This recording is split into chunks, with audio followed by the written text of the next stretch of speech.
اس روئے زمین پر رہنے والا، چاہے وہ یہودی ہو، عیسائی ہو، ہندو ہو، سکھ ہو، جو بھی ہو، میں سب سے آج یہ بات کہنا چاہوں گا، دنیا کا ایک فارمولہ ہے کہ بغیر کسی کے بنائے کوئی چیز نہیں بنتی، خود سے کوئی چیز نہیں بنتی، تو یقیناً ہمیں بھی کسی نے بنایا ہی تو ہے۔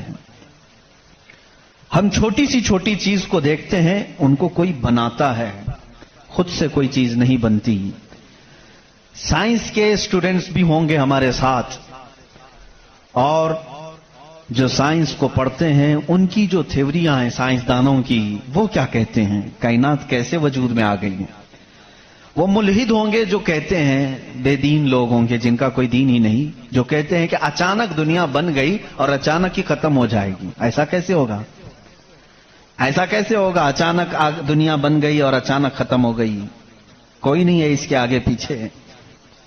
میرے عزیزو، جو غور و فکر کرنے والے سائنسدان ہیں وہ بھی اب اس نتیجے پر پہنچے ہیں کہ دنیا میں ایک بہت بڑا دھماکہ ہوا تھا کئی ارب سال پہلے، کئی لاکھ سال پہلے، ان کے اعتبار سے، ان کے علم کے اعتبار سے، جس کو یہ بگ بینگ کہتے ہیں۔ بگ بینگ کیا چیز ہے؟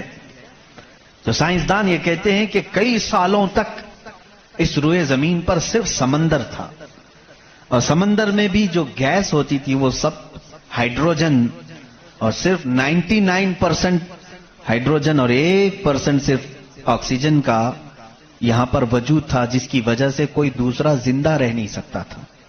یہ سائنسدانوں کی تحقیق ہے۔ اس کے بعد پھر انہوں نے یہ کہا کہ ایک دھماکہ ہوا، اور سمندر سے، پانی سے ہر چیز بنتی چلی گئی، پانی سے بنتی چلی گئی۔ یہ 21ویں صدی میں بات کی جا رہی ہے، یہ بات 21ویں صدی میں کی جا رہی ہے، اور سائنس کے وجود کی تاریخ میں اگر آپ جائیں گے تو زیادہ سے زیادہ کہ 400 سال پہلے تک کی تاریخ ہوگی۔ 16ویں صدی میں، 17ویں صدی میں، 17ویں سینچری میں سائنس کی کچھ نہ کچھ چیزیں ایجاد ہونے لگی، جس کو آج ہم سائنس کہہ رہے ہیں۔ اور قرآن میں مولا فرماتا ہے وَجَعَلْنَا مِنَ الْمَاءِ كُلَّ شَيْءٍ حَيٍّ، ہم نے ہر چیز کو پانی سے بنایا ہے۔ یہ رب تعالیٰ فرما رہا ہے، اس کا قرآن عظیم گواہی دے رہا ہے۔ قرآن کس زمانے میں اترا وہ بھی آپ کے ذہن میں ہونا چاہیے، کس زمانے میں قرآن آیا ہے یہ بھی آپ کے ذہن میں اچھی طرح سے فٹ ہونا چاہیے، تاکہ اب سائنس کی تحقیقات اور اس زمانے کو میچ کر کے دیکھ سکیں آپ۔ قرآن اس زمانے میں آیا ہے جہاں یورپ میں لوگ جانوروں کے ساتھ رہتے تھے، امریکہ کا تو انکشاف بھی نہیں ہوا تھا، امریکہ نام کا کوئی ملک ہے یہ پتہ بھی نہیں تھا لوگوں کو۔ جتنی دنیا تھی اس میں سب سے زیادہ تہذیب والا ملک، تمدن والا ملک ایران تھا، عرب تھے، روم تھے، باقی سب تو بچھڑے ہوئے لوگ تھے۔ روم، ایران اور عرب کو اس زمانے میں تہذیب والا کہا جاتا تھا۔ ان کی تہذیب کا عالم یہ تھا کہ جب میرے آقا صلی اللہ تعالی علیہ وسلم مدینہ طیبہ میں تشریف لائے، یہ بہت بڑے تہذیب والوں کی بات میں کر رہا ہوں، یعنی بہت نالج رکھنے والوں کی بات کر رہا ہوں۔ اتنا نالج تھا کہ جب میرے آقا مدینے میں تشریف لائے تو صرف 6 لوگوں کو لکھنا آتا تھا۔ یہ بڑے تمدن والے لوگ تھے، بڑے نالج والے لوگ تھے۔ اس زمانے کا علم یہاں تک پہنچا ہوا تھا میرے عزیزو، باقی یورپ وغیرہ کا حال تو بہت ہی بدتر تھا۔ یہاں تک کہ آبادی کیسے بنائی جائے یہ سلیقہ اسلام نے بتایا ہے، روڈ تک بنانے کے طریقے، راستے کیسے بنتے ہیں یہ بھی کوئی علم نہیں تھا پہلے۔ لوگ ستارے دیکھتے تھے اور چلتے جاتے تھے۔ یا آج جو روڈ بنے ہوئے ہیں اس کی ایجاد ہی سیدنا عمر فاروق نے کی ہے رضی اللہ تعالی عنہ، کہ عام ایک راستہ ہونا چاہیے، ہائی وے ہونا چاہیے، اس کو پکا بنانا چاہیے کہ لوگ اسی سے گزریں۔ آج آپ کو راستے اتنے بنے ہوئے ہیں اس لیے کوئی تارا نہیں دیکھتا، صرف سامنے دیکھتے ہیں۔ اب تارے دیکھیں گے تو پھر بڑا مسئلہ ہو جائے گا۔ اس زمانے میں تارے دیکھ کر کے چلتے تھے۔ عزیزان گرامی، یورپ کا حال اس زمانے میں یہ تھا کہ نالج نام کی کوئی چیز نہیں تھی۔ وہ لوگ انت وشواس، جیسے آج بھی ہمارے ہاں کچھ لوگوں میں موجود ہے، اندھا یقین، ان چیزوں پر بہت عمل کرتے تھے۔ جیسے اپشگن ہو جانا، یہ تمام معاملات میں بہت وہ آگے تھے۔ حتیٰ کہ بیماریوں کو بھی وہ بیماری نہیں سمجھتے تھے. جیسے آج یورپ جادو ٹونے پر یقین نہیں رکھتا، ہر چیز کو بیماری کہتا ہے. اس زمانے میں ہر بیماری کو وہ جادو سمجھتے تھے، شیطان سمجھتے تھے. بیماری کا ان کو ادراک بھی نہیں تھا. اسلام میں جو فقہا پیدا ہوئے، جو اطباء پیدا ہوئے، جو سائنسدان پیدا ہوئے، انہوں نے بیماری کے متعلق بہت سارے تحقیقات پیش کی. صرف یہ بات میں عرض کرنا چاہوں گا کہ قرآن اس زمانے میں نازل ہوا ہے جب علم کا وجود زیادہ نہیں تھا لوگوں کے پاس، اتنا کہ کوئی اکا دکا لکھنا جانتا تھا. اور کس پر نازل ہوا یہ بھی آپ کے ذہن میں ہونا چاہیے. دو چیزیں دماغ میں رکھیں، اس کے بعد پھر میں قرآن کی آیتیں پڑھتا ہوں. ایک ماحول ایسا ہے، سائنس کا وجود نہیں، علم کا وجود نہیں، علم نام کی چیز ہی نہیں تھی لوگوں کے پاس. اور جس پر نازل ہوا وہ ایسا رسول ہے جو کسی کا شاگرد بھی نہیں،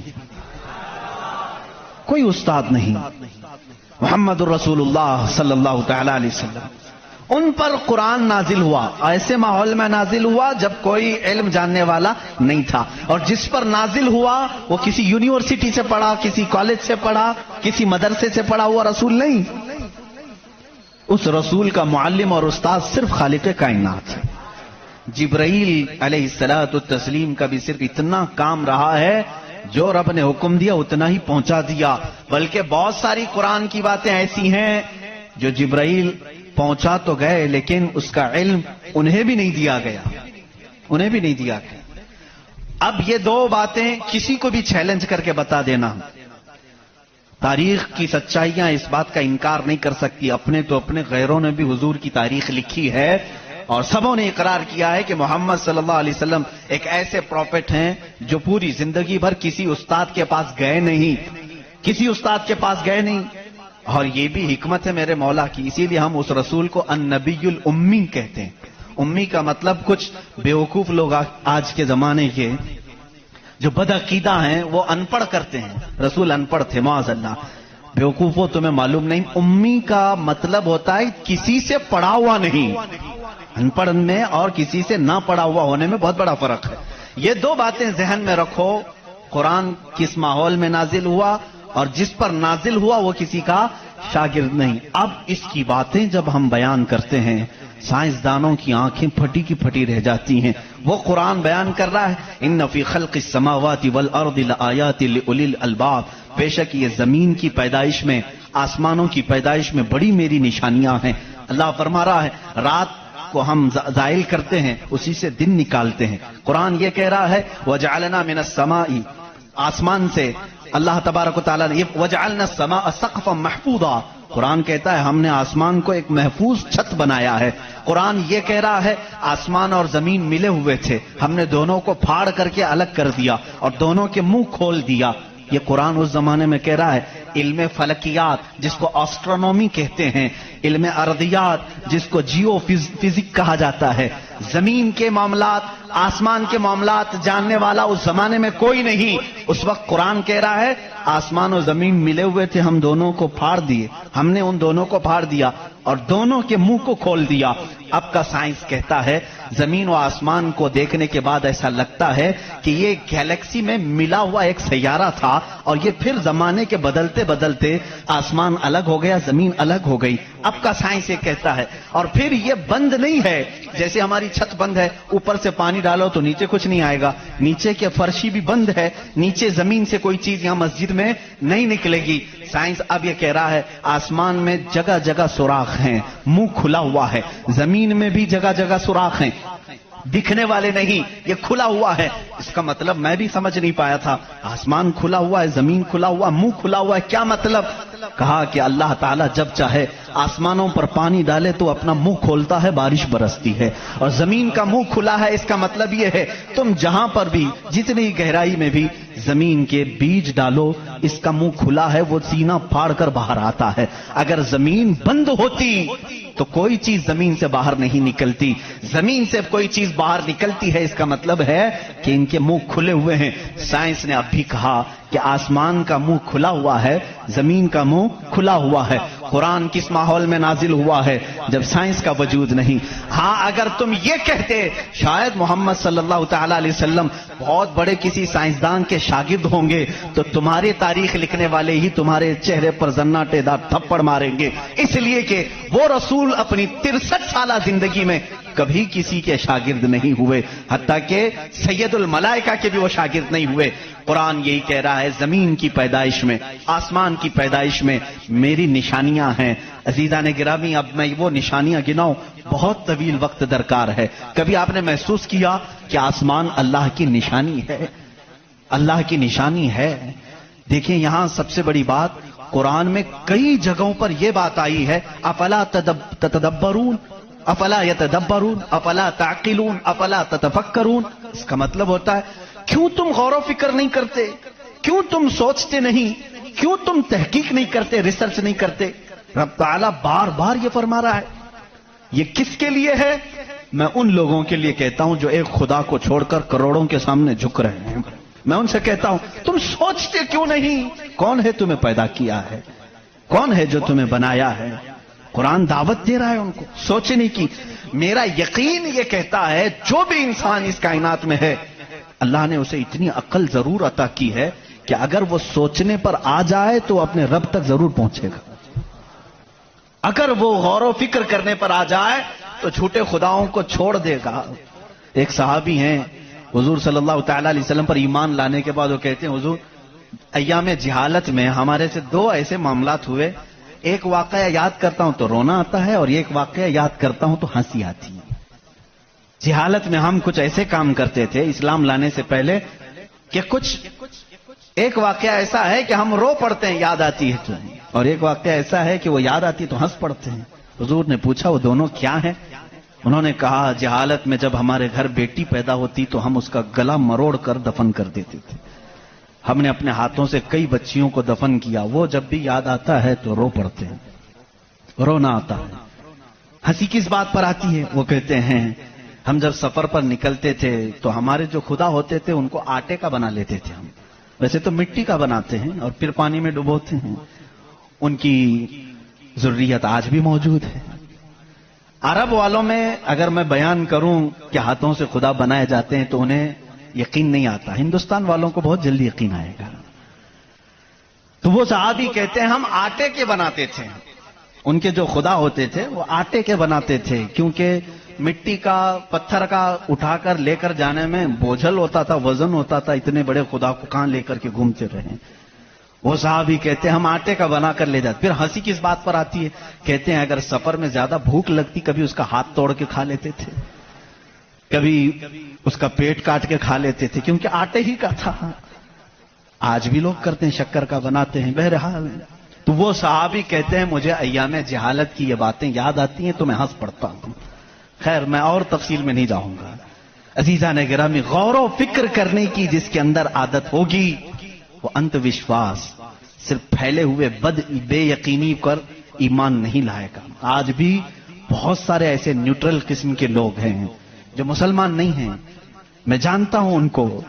وہ خود آئیڈل ورشپرز نہیں ہیں. وہ خود اس بات کا انکار کرتے ہیں کہ اپنے ہاتھوں سے بنائی ہوئی چیز کی عبادت کیسے کی جائے. ہم اس پاور کو مانتے ہیں جو ہماری آنکھوں میں نہیں آتا مگر ہم سب کو دیکھ رہا ہے. ایسے لوگ بھی ہیں. ہاں اگر کوئی اس طرح کا موحد ہے، وہ اللہ کی وحدانیت کو تسلیم کرتا ہے تو اس کے ہدایت کی بھی امید ہے. میں یہ کہہ رہا تھا آسمانوں اور زمینوں میں اللہ نے فرمایا میری نشانیاں ہیں. غور و فکر کرنا چاہیے. نشانی کیسے؟ پوری دنیا کے بہت ترقی یافتہ سائنس سے میرا یہ چیلنج ہے، میری یہ بات کا یہ چیلنج ہے. بہت تم نے ترقی کی لیکن ایک ایسی چھت بنا کر کے دکھاؤ جس کا کوئی پلر نہ ہو. ہوا میں چھت قائم کر کے دکھاؤ، اور وہ بھی اتنی موٹی ہونی چاہیے، اتنی موٹی کہ جس کے بارے میں حضور اکرم صلی اللہ علیہ وسلم نے فرمایا کہ اس کی موٹائی 500 سال اگر کوئی گھوڑا دوڑے تو طے نہ ہو پائے. وہ آسمان کی موٹائی. میں اتنی موٹائی کی بات نہیں کرتا ہوں. 1 کلومیٹر چوڑی ہی کوئی بنا کر کے دکھا دیں. سائنس ہمارا بہت ترقی کر چکا ہے، نہیں بنا سکو گی. لیکن کائنات کی اس پوری زمین پر اللہ رب العزت نے ایک چھت ہمارے سروں پر رکھی ہے، اور سب کو معلوم ہے وہ چھت کیسی ہے، بغیر پلر والی. کہیں اس کو ستون دیکھا آپ نے؟ اللہ الذی رفع السماوات بغیر عمد ترونها. قرآن کہتا ہے وہ اللہ ہی ہے جس نے بغیر ستون کے آسمانوں کو بنایا، اور تم بھی اس کو دیکھ رہے ہو. قرآن چیلنج کر رہا ہے، تم بھی اسے دیکھ رہے ہو. اور حیرت کی بات یہ ہے، ہمارے پلر والی چھت کے بارے میں تو یقین ہوگا اب یہ گرے گی نہیں، لیکن اگر یہ تڑکنے لگے، کہیں سے آوازیں آنے لگے، ہم بھاگ کر کے کون سی چھت کے نیچے جاتے ہیں؟ پلر والی چھت سے ہم کو خوف لگتا ہے آج کل گر نہ جائے، اور پناہ لینے کے لیے اس چھت کے نیچے جاتے ہیں جس کا کوئی پلر ہی نہیں. اللہ کی نشانیاں ہیں اس میں. اللہ رب العزت فرماتا ہے تم دیکھ رہے ہو ان آسمانوں کو ہم نے کیسے قائم کیا ہے. اب اس کی تحقیقات جو ایسٹرونومی پڑھے ہوئے ہیں وہ جانتے ہوں گے. علم فلکیات اس کو کہتے ہیں، آسمانوں کا علم. یہ بھی ابھی سب کو پورا حاصل نہیں ہو سکا. جو ہماری نظروں میں نظر آ رہا ہے یہ تو دھواں ہے، بادل ہے. آسمان تک پہنچنے کے لیے پتہ نہیں کتنا سفر. اور اس میں اللہ رب العزت نے ستاروں کے ایک ایسے جھرمٹ کو رکھا ہے. آسمان کتنا چوڑا ہے، کتنا لمبا ہے، گیس کر سکتے ہیں ہم؟ کبھی گیس کریں گے آپ؟ میں صرف ایک حساب بتاتا ہوں. اس آسمان میں اللہ تعالیٰ فرماتا ہے کل فی فلک یسبحون. سورج، چاند، جتنے بھی گیلیکسی کے سٹارز ہیں، تارے ہیں، یہ سب آسمان میں تیر رہے ہیں. اللہ فرما رہا ہے سورہ یاسین کی آیت ہے، یہ سب آسمان میں تیر رہے ہیں، لٹک رہے ہیں. اچھا، جس پر لٹک رہے ہیں ظاہر سی بات ہے وہ بڑا ہونا چاہیے. اب وہ کتنا بڑا ہوگا؟ وہ چھت کی چادر کتنی بڑی جس پہ سورج بھی لٹک رہا ہے، چاند بھی لٹک رہا ہے. ہم نے سائز پوچھا سائنسدانوں سے، سائز پوچھا کہ یہ کتنے بڑے بڑے ہیں جو آسمان میں لٹک رہے ہیں. تو انہوں نے کہا سب سے قریب جو ہمارا ستارہ ہے، سیارہ ہے، زمین سے جو سب سے قریب سیارہ ہے وہ چاند ہے. اور سورج کا کیا حال ہے؟ کہا سورج زمین سے 13 لاکھ گنا بڑا ہے. 13 لاکھ گنا بڑا. اب یہاں ہماری عقلیں ششدر ہو جاتی ہیں. کسی کے پاس کیلکولیٹر بھی نہیں، کتنا حساب کرے. 13 لاکھ گنا بڑا زمین سے، ہمارے تصور میں نہیں آتا. وہ کہاں لٹک رہا ہے؟ آسمان میں. چاند اس سے 50 گنا بڑا ہے زمین سے، وہ کہاں ہے؟ آسمان میں. اچھا اتنا ہی نہیں، یہ گیلیکسی کے اندر سورج سے 50 گنا بڑے اتنے سیارے ہیں کہ جن میں سے صرف ابھی 40% کا دریافت کی جا چکی ہے، باقی 60% ابھی تک سائنسدانوں کو پتہ ہی نہیں. سورج سے 50 گنا بڑے سیارے اور موجود ہیں. پوچھا یہ سب کہاں ہے؟ یہ بھی آسمان میں ہیں. اسی لیے میرے مولا نے فرمایا بے شک آسمانوں کی پیدائش میں اس کی بڑی نشانیاں ہیں. اب میرے عزیزو آؤ، تمہیں اپنے گھر کی چھت ڈالنے کے لیے کتنے دن لگتے ہیں، کتنے ورکر لگتے ہیں، کتنے مزدور لگتے ہیں، کیا کیا اس کے لیے سامان لگتے ہیں، یہ سب تمہیں معلوم ہے جنہوں نے چھتیں ڈالی. اب اتنی بڑی چھت جس نے قائم کی ہے، جس میں لاکھوں گنا بڑا زمین سے سورج بھی ہے، چاند بھی ہے، گیلیکسی کے اور سٹارز ہیں، وہ خدا فرما رہا ہے آسمان کو، زمین کو کس طرح سے اس نے بنایا. قرآن میں ہے صرف 6 دن میں ان دونوں کی پیدائش ہوئی. اس سے بھی بلکہ اللہ تعالیٰ فرماتا وَجَعَلَ الْأَرْضَ فِي يَوْمَيْنِ. اللہ نے زمین کو 2 دن میں پیدا فرمایا، آسمان کو. اور اس میں جتنی سجاوٹ ہے، سجاوٹ کیا ہے؟ یہ پورے سمندر کو رب فرما رہا ہے وہ زمین کی زینت ہے. جتنے درخت ہیں وہ زمین کی زینت ہیں. اور آسمان کی زینت کیا ہے؟ چاند ہے، سورج ہے، ستارے ہیں. یہ سب 4 دن میں بنے. کل 6 دن میں ان کی پیدائش ہوئی ہے. کل 6 دن میں ان کی پیدائش ہوئی ہے. میاں ہماری دکان نہیں بنتی 6 دن میں. اور وہ خالق کائنات فرما رہا ہے 6 دن میں اس پوری کائنات کے زمین و آسمان کی پیدائش ہوئی. تو کیا یہ اللہ رب العزت کی نشانیاں نہیں ہیں؟ غور و فکر، تدبر. میں اگر سنی ہوئی باتوں پر یقین نہیں آتا کچھ لوگوں کو، کیونکہ وہ سائنس کے ماحول میں آج جی رہے ہیں، وہ ہر بات سائنس کی یقین کے ساتھ مان لیتے ہیں. میں ان سے ہی کہتا ہوں اپنے سائنسدان آقاؤں سے پوچھیں کہ اس زمین کا حجم کتنا بڑا ہے، آخر یہ ٹھہری کیسے ہے اتنے دن تک، یا اب تک قائم کیسے ہے، یہ ہلتی کیوں نہیں ہے؟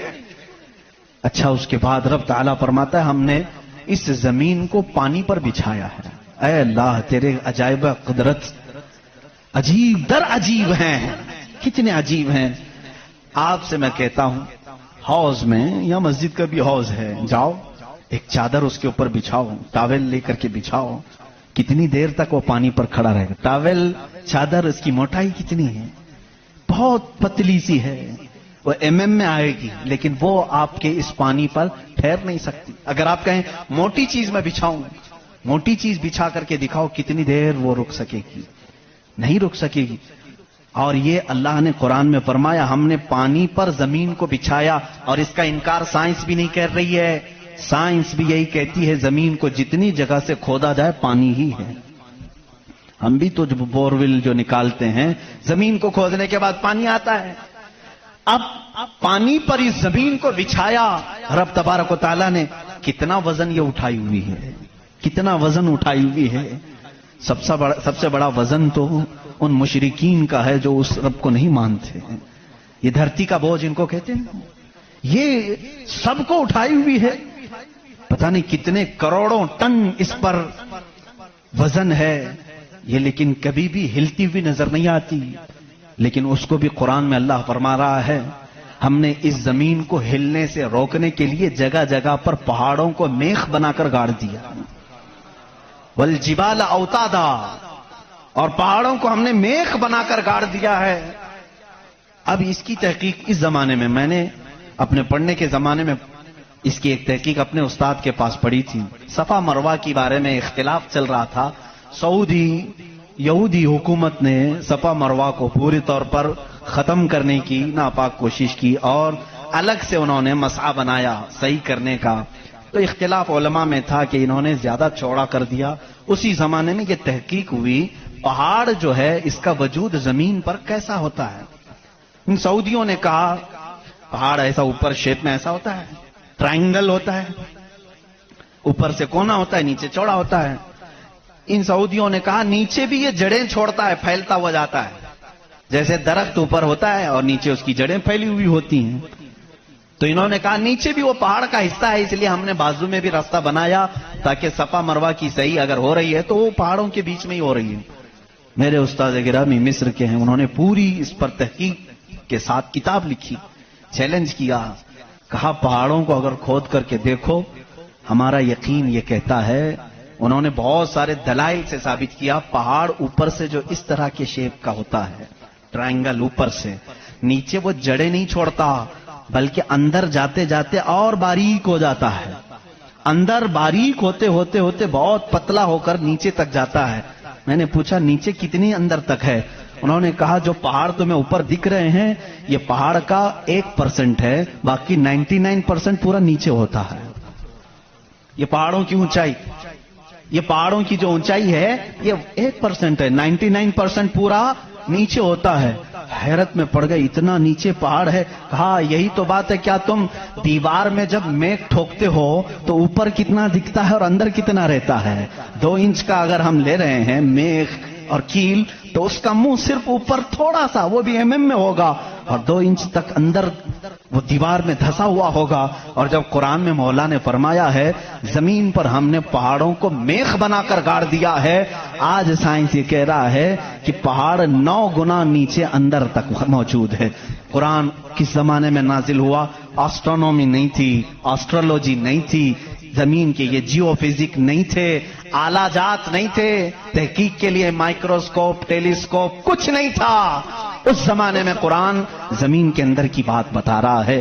یہ عظیم معجزہ ہے قرآن کا میرے عزیزو. اسی لیے قرآن کہتا ہے سوچتے کیوں نہیں, فکر کیوں نہیں کرتے؟ وہی ہے خالق کائنات جس نے اس پورے نظام کو بنا رکھا ہے.